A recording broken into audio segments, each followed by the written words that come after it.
ایک ہے پروردگار کا، کہا تم نے میرے یار کا ذکر کیا کہ وہ آئے لوگوں کو کتاب و حکمت سکھائے، لوگوں کو پاک کرے، پہلے کتاب سکھائے بعد میں حکمت سکھائے، بعد میں ان کو پاک کرے۔ تمہارا یہ بیان ہے، ہمارا یہ بیان ہے، آئے اور وہ لوگوں کو آیتیں سنائے اور لوگوں کو پاک کرے، اس کے بعد کتاب پڑھائے، اس کے بعد ان کو احکام سکھائے جو نہیں جانتے تھے۔ اس جگہ دو طریقے بیان کیے، ایک یہ کہ پہلے اسے کتاب ملے، وہ کتاب پہلے سکھائے، اس کے بعد لوگوں کو پاک کرے، یہ تیرا بیان ہے۔ میں کہتا ہوں جو آئے اور آیت اللہ کی سنائے اور پھر اس کے بعد یہ ہے لوگوں کو پاک کرے، اس کے بعد کتاب سکھائے۔ اب ان دونوں بیانوں میں ترتیب کیا ہوگی؟ کتاب کا پہلے ملنا اور پاک بعد میں کرنا یہ اور چیز ہے، لیکن پاک پہلے کرنا، کتاب بعد میں ملنا، اہل علم حضرات اس پر غور کریں، بہت کیف آور چیز ہے۔ کتاب مل کے حکمت سیکھ کے پاک ہونا، اس یہ ایک ترتیب ہے ضابطے کی۔ جیسا آپ ایک بچے کو پہلے قرآن کی حفظ کراتے ہیں، بعد میں درس اسلامیہ کی کتابیں پڑھاتے ہیں، بعد میں عالم بناتے ہیں، یہ ترتیب ہے۔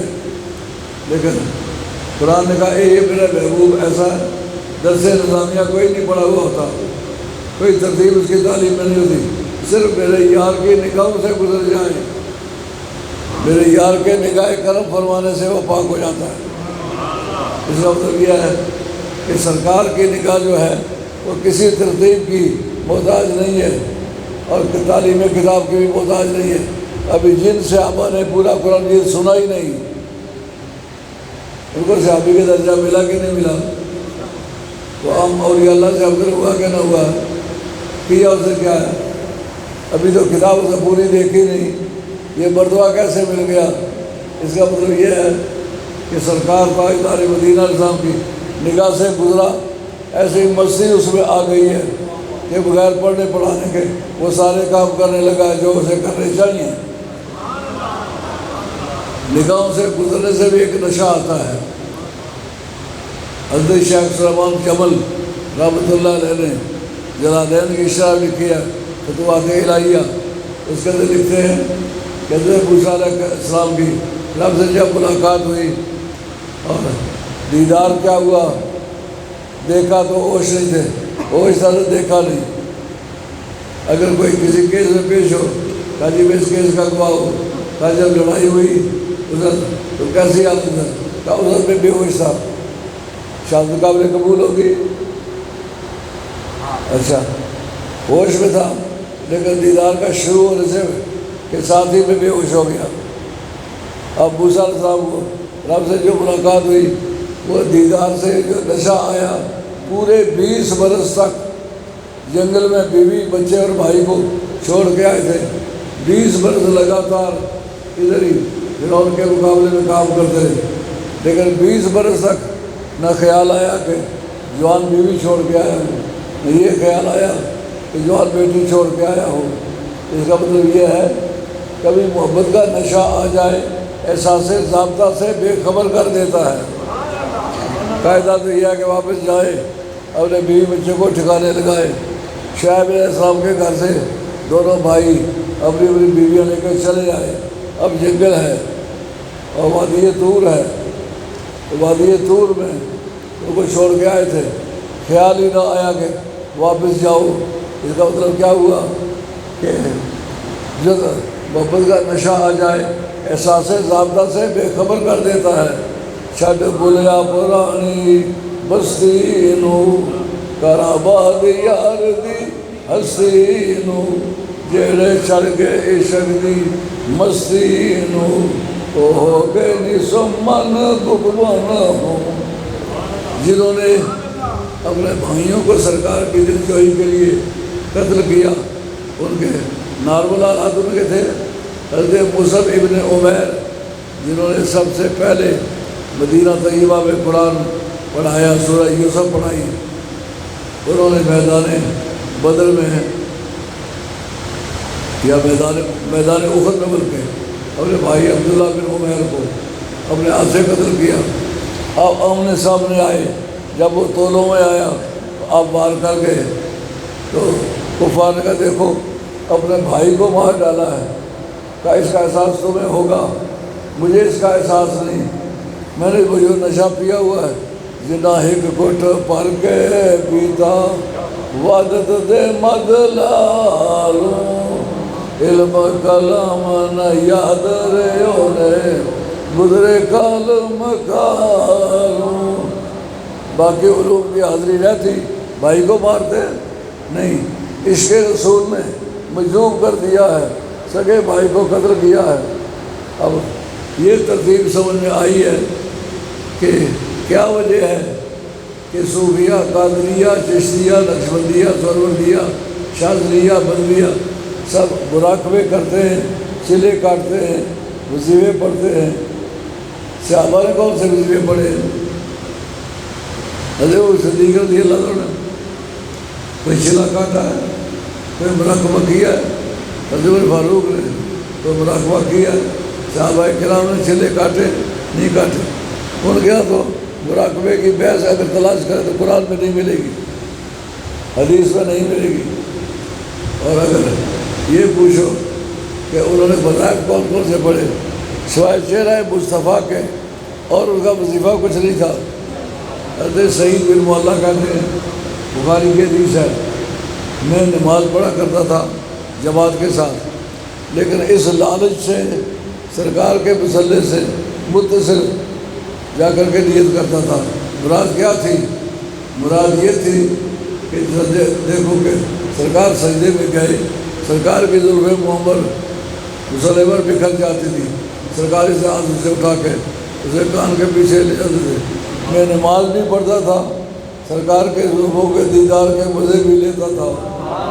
میرا کام کیا تھا رکوع سے، میری غرض کیا تھی سجود سے، تیرے نقش پا کی تلاش تھی جو جھکا رہا میں نماز میں، تیرے نقش پا کی تلاش تھی جو جھکا رہا میں نماز میں۔ اب سمجھ آئیے بات، ایک طبقہ دور حاضر کا دانشوروں کو کہتا ہے نماز میں سرکار کا خیال آ جائے تو نماز یا گاؤ دائے اور بیل کے خیال سے بھی برا ہے، نماز ٹوٹ جاتی ہے، یہ شرک ہے۔ اور یار یہ اسی زمانے میں شرک شروع ہوا ہے، سرکار کے زمانے میں تو یہ شرک نہیں تھا، سرکار کے تصور سے نماز میں عمدگی آتی تھی۔ اور امام غزالی رحمۃ اللہ علیہ نے اپنی کتاب کے اندر یہ بات لکھی ہے کہ جو تم کہو السلام علیکم ایھا النبی، کیا سوچا کرو، کہا اسے سوچا کرو اغذر فی قلبک النبی، اپنے دل میں سرکار کا فوٹو حاضر کرو، اغذر قلبک النبی، اپنے دل میں سرکار کا فوٹو مہیا کرو، اور وقل السلام علیکم ایھا النبی، اس فوٹو کو مخاطب کر کے تو اے رسول کریم آپ پر صلاۃ و سلام ہو، وَيُصَدِّقُ عَمَلَكُ بِأَنَّهُ يَبْلُغُهُ مَا هُوَ أَوْفَىٰ مِنْهُ۔ امام غزالی رحمۃ اللہ کا کہنا ہے کہ چاہیے کہ وہ تصدیق کرے، اس بات کو مانے جو میں کہہ رہا ہوں سرکار سن رہے ہیں، اور سرکار اس سے زیادہ اچھا جواب مجھے دے رہے ہیں۔ ان کی نمازیں تو اس طرح ہوتی تھی۔ اور حضرت ابو العباس مرسی رضی اللہ تعالیٰ عنہ اور صاحب منن نے لکھا ہے کہ ایک مرتبہ آپ نماز پڑھ رہے، نماز پڑھتے پڑھتے جب پہنچے السلام علیکم ایھا النبی پر، پھر کہا السلام علیکم ایھا النبی، السلام علیکم ایھا النبی، السلام علیکم ایھا النبی، 500 مرتبہ کہا یا رسول اللہ آپ پر سلام ہو۔ 500 کے بعد پھر آگے چلے، ایک نمازی تھا پاس، اس نے کہا حضرت آپ کی نماز نہیں ہوئی اس لیے کہ آپ نے 500 مرتبہ کہا السلام علیکم، ان کا ہوئی تمہاری نہیں، جو لوگوں کی گنتا رہا ہے، میری ہوئی ہے۔ تو میں نے دہرایا کیوں ہے؟ کہا میں نماز میں جب بھی کہتا ہوں السلام علیکم ایھا النبی، سرکار جواب میں کہتے ہوئے علیک السلام، تو اس وقت میں آگے چلا کرتا۔ آج سرکار کسی کام سے مصروف تھے، سرکار نے جواب نہیں دیا تو میں نے 500 مرتبہ اس کو دہرایا، اور اگر سرکار جواب نہ دیتے میں کہتا ہی چل جاتا، میری نماز ٹھیک تھی۔ ان کا نماز ہوئی نہ ہوئی، اور جس صحابی نے یہ کہا میں وہاں پڑھتا اس لیے تھا کہ نماز کے اندر ان کا خیال آئے۔ تو الصلاۃ معراج المومنین، نماز جسے کہتے ہیں مومنوں کی معراج ہے۔ معراج کس بات کا نام ہے؟ یار کی یار سے ملاقات ہوئی ہے، اس کا نام ہے معراج۔ پردہ یار تو یار نظام کیے، اندر بار تیرا اندر بار آ جا۔ صحیح نظام ایک بار سیدھا سادہ سعید قادریہ سلسلے کا ٹوک للیال شکلالہ میں رہنے والا تھا، اس کے سامنے یہ بحث چھڑی کہ سرکار پردے میں جا کے پروردگار کو دیکھا کہ نہ دیکھا، تو اسے بڑا جھاٹواں سا اس کا جواب دیا، ان کا پردہ یار تو یار نظام کیے، اندر بار تیرا اندر بار آ جا۔ بڑے سادہ لفظ ہے۔ تو جس سرکار کی تو معراج ہوئی اس لیے اس بارے میں کہ رب سے ملاقات ہوئی۔ حضرت امام احمد بن حنبل سے پوچھا گیا کہ جناب سیدہ عائشہ طیبہ طاہرہ سلام اللہ علیہ وہ تو سرکار کے جسمانی معراج کے قائل نہیں ہیں، دیکھنے کے قائل نہیں، لا تدرک الابصار وہو یدرک الابصار، آنکھیں ان کو نہیں دیکھ سکتی۔ حضرت امام احمد بن حنبل کہتے ہیں رآہ، جب تک سانس کٹا نہیں کہتے ہی چلے گئے ہاں دیکھا ہے۔ اس کا مطلب یہ ہے کہ ہمارے مجتہدین نے یہ ثابت کیا ہے اگر سرکار کی عزت و عظمت کا کوئی حوالہ کسی صحابی میں مل جائے، وہ اکیلا بھی ہو تو بہت بڑا ہے، لیکن اگر سرکار کی عظمت کو سپورٹ نہ کرے خواہ کوئی بھی ہو، اس کی بات کی پرواہ نہیں کریں گے۔ شاہ عبدالحق صاحب محدث دہلوی رحمۃ اللہ جیسا آدمی وہ کہتے ہیں جناب سیدہ کی رائے یہ محترم ہے، مگر ہم نے دیکھا ان کے پاس ثبوت کیا ہے، ان کے ثبوت یہ ہے وہ یدرک الابصار لا تدرک الابصار، آنکھیں اس کو دیکھ نہیں سکتی۔ وہاں جناب سیدہ کے پاس یہ آج جو ہے یہ پیش رول کی ہے، اگر کوئی مرفوع حدیث ہوتی تو وہ حدیث مرفوع پیش کرتے، اور وہاں کیا ہوا مکہ شریف میں ان کی رخصتی ہوئی مدینہ طیبہ میں، یہ سرکار کے گھر آنے سے سالوں پہلے معراج ہوئی ہے، اس کے یہ گواہ کیسے ہو سکتی ہے؟ پھر دیکھیں گے مفسرین کا اس بارے میں معنی کیا ہے۔ مفسرین کہتے ہیں رؤیت اور چیز ہے، ادراک اور چیز ہے۔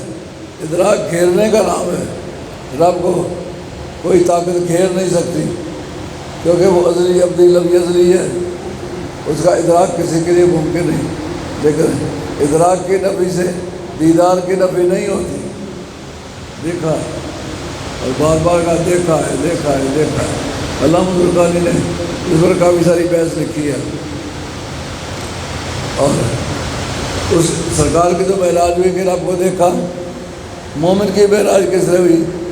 کب جس وقت سے اپنے سینے پر غور کر کے سرکار کو مخاطب کر کے گیا السلام علیکم، سارے مسلمان جتنے سن رہے ہو، جو مدارس سے کہتا ہے یہ کتاب کے اندر لکھا ہوا موجود ہے، کہتے اکثر فی قلب کر نبیہ و شخص الکریم، سرکار کا فوٹو سینے میں مہیا کر۔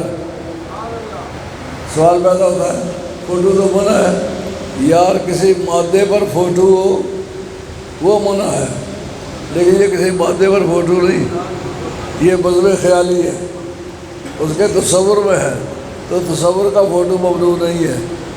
دل کے آئینے میں ہے تصویر یار، جب ذرا گردن جھکائی دیکھ لی، بے مربت بے رخی سے شیشہ دل کو نہ توڑ، یہ وہی آئینہ ہے جس میں تیری تصویر ہے۔ تو مومن کی معراج اس وقت ہوئی جس وقت اس نے سرکاری دور کا تصور کیا اور ان کو کہا السلام علیکم ایھا النبی، یہ اس کا معراج ہو گیا۔ اس کے معراج کی کیفیت یہ ہے، پانچوں وقتوں میں جتنی مرتبہ اتحیات بیٹھے گا، تشہد بیٹھے گا، تو تشہد کے عالم میں سینے پر غور کرے گا، سرکار کا فوٹو حضر کر کے اس کو السلام علیکم ایو النبیوں کہے گا، تو اس کی معراج ہو جائے گی۔ یہ مومن کی معراج ہے۔ اب مسئلہ سمجھ میں آ گیا۔ قرآن مجید نے جا بجا ذکر کیا، جس جگہ اللہ نے ذکر کیا وہ انداز بیان اور ہے، جہاں نبیوں نے بیان کیا وہاں ان کا انداز بیان اور ہے۔ یہ کہا نا ربنا وابسیم رسول من یتلو علیہم آیاتک ویعلمہم الکتاب والحکمۃ ویزکیہم، کتاب پہلے دی بعد میں پاک کیا۔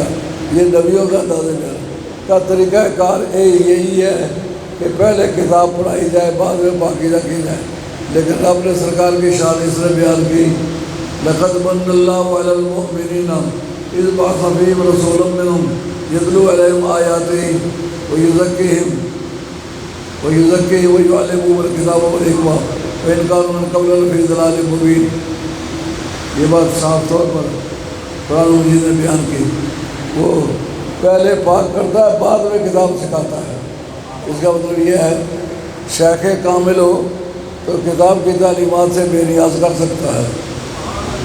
بہت سارے لوگ جن کا کوئی مستقبل نہیں ہے، ان کی زندگی کے تجربات بتاتے ہیں، شیخ کامل مل جائے تو تعلیم کتاب سے بے نیاز کر دیتا ہے۔ حضرت خواجہ غلام فرید میٹھوی رحمۃ اللہ تعالیٰ نے سلسلہ عالیہ چشتیہ کے ایک عظیم بزرگ ہیں، ان کے ایک مرید کے بیٹے کی شادی ہو رہی تھی۔ آپ اس شادی پر گئے، وہاں گئے تو پتہ یہ چلا کہ مخالف کھڑے نے اس تاریخ ایک کنجری منگوا لی ہے، گوین، پورے آگے ڈانس کر رہا تھا، گجرا کر رہا تھا، تو لوگوں نے جیسے کہ نعرے والے مارتے ہیں شادیوں میں، جیسے نعرے والے لگائے گئے۔ آپ نے قوالی ساری زندگی سنی ہے،